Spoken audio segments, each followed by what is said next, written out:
if you are new to the channel, my name is Mark. This is Toast Dragon Fantasy, and today I'm going to be bringing you my awesome autumn fantasy releases for 2017. I've watched back on a few of my videos as well, and I feel that I ramble at the start of videos. So we're going to try and cut that out. We're going to get straight into it. We're going to get straight into the books. Now, the first book that I'm going to talk about today is a book called The Plague of Giants. It is written by Kevin MacLeod, and it comes out on the 19th of October of this year. From what I can gather, the story is told by a bard, a character called Fintan the Bard, and it gives me the vibes of the Kingkiller Chronicles by Patrick Rothfuss, because that's obviously Kvothe telling his story. I don't know if Fintan was there, but I might be wrong in this, but it feels like he's telling the story of when he was at this main event, which the story follows. As I said, might be completely wrong. But the story he actually tells is all about this invasion of giants. You have the bone giants who are invading from one side, and you've got the Hathrim who are invading from the south. So you've got a kind of two-pronged invasion on this kingdom. However, the kingdom of Teldwyn, which is the kingdom that is being threatened, is not without its strength, and it appears that they have discovered a new form of magic within the kingdom, which enables them potentially to control the many number of beasts and animals that dwell within this kingdom, which I find quite a fascinating concept, which is one of the reasons why this book is definitely one of those that I'm most eager to get my hands on over the autumn months. The second book that I'm going to talk about is called The Tethered Mage. It is by someone called Melissa Caruso, and it comes out on the 24th of October 2017. This follows the story of two young women, one of which is a mage, and one of which is a character called a falconer. Now, mages are rare in this kingdom, or in this world.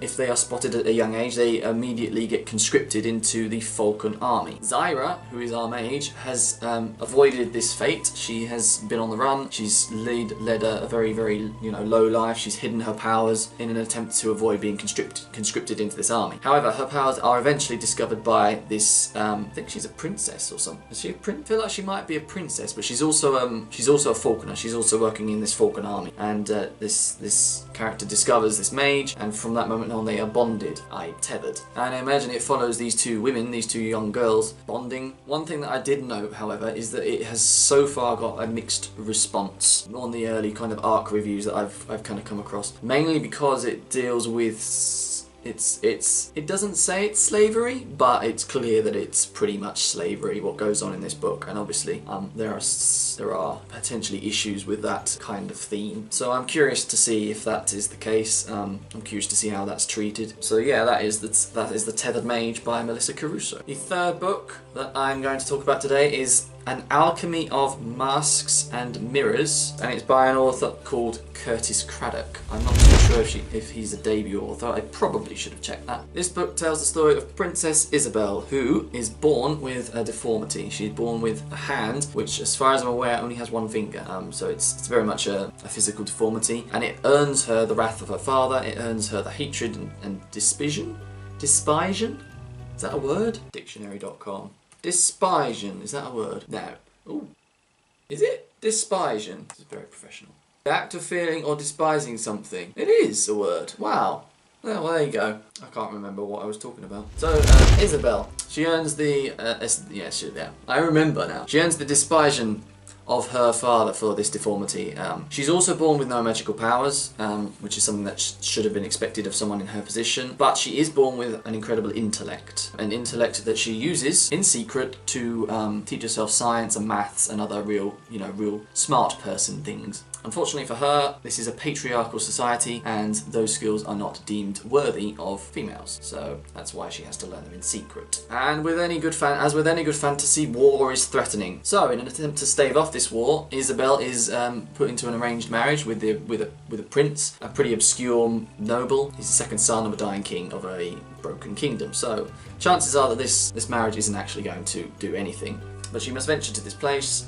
She's protected by a bodyguard called Jean-Claude, who is a musketeer. The world is an interesting aspect to this story because the worlds are all little kingdoms, but they float in the sky, and you can only access them through sky travel. You can kind of see that kind of thing more in sci-fi, obviously, but this is there's floating kingdoms in this book. It has vibes of historic France and historic Spain, because I think there are two main settings, and I think one's kind of historic France, one's kind of historic Spain. So there's a whole bunch going on in this book, and I'm very excited to read it. The fourth book that I'm going to talk about is The Stone in the Skull. This is by Elizabeth Bear, and it comes out on the 10th of October 2017. Elizabeth Bear is a very well-known author. The Eternal Sky trilogy she wrote. She's also a Hugo Award winner. She's very well respected, basically, and I haven't actually read anything by her yet, so this is why I'm going to try and fix that problem by the end of the year. In this story we have a brass automaton which was created by a wizard. I assume this brass automaton was designed to be a kind of ultimate fighter. Its wizard is now gone, I believe, and it is now tasked with delivering a message. I think the mountains down to a southern kingdom, potentially in an attempt to prevent a war or potentially to start a war. I'm not entirely sure. Accompanying this brass automaton is a character simply known as the Dead Man, who I believe was a former mercenary. Well, no.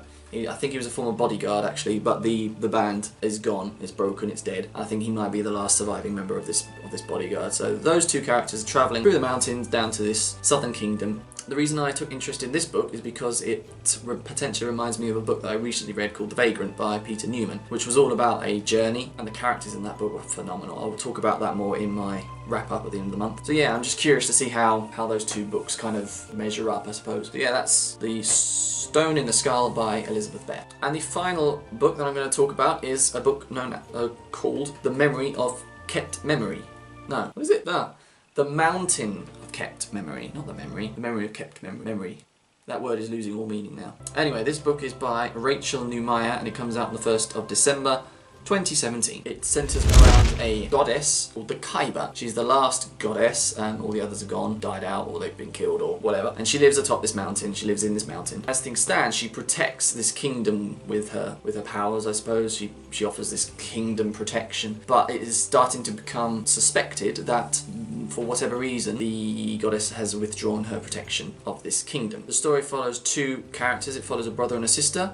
It is the brother's job to find out why. I think he's very much going to be liaising, I suppose, with the goddess perhaps and this king to try and figure out what the father has done, what the king has done. And the sister is very much involved in the political intrigue. She is kind of, as far as I can gather, she's kind of like a spy. She kind of keeps track of everything that goes on within the kingdom and reports back to her father, I suppose. So it follows this brother and sister, and they become aware of this threat to invade because other parties are aware that this goddess has withdrawn her protection from this kingdom. So it is basically up to them to root out who's going to do what. The reason I took interest in this book is because one of my own story ideas, in fact it's the story idea that I'm going to go with for NaNoWriMo this year, centres around a brother-sister relationship. So I'm going to draw inspiration from this kind of relationship, see how it's done in this book, and maybe use some of its teachings in my own work. So that is The Mountain of Kept Memory by Rachel Neumeier. So those are the 5 books I'm going to talk about. There are obviously a load more, but I'm aware this video is probably already going to be a bit long, so I'm not going to talk about it anymore. Let me know in the comments down below if there are any books that you are very, very excited for this autumn. I'm always on the lookout for more book recommendations, obviously. If you enjoyed today's video, please do not hesitate to give it a thumbs up, because that will tell me how well it has done. If you're new to the channel and you've only just discovered me today, check out some of my other videos, and if they entertain you as well, subscribe to the channel and you'll be notified when more booktube, authortube and skit type content come your way. That is all I have time for you today, so with that being said, my name is Mark, this is Toast Dragon Fantasy, and I will hopefully see you in the next video. Goodbye.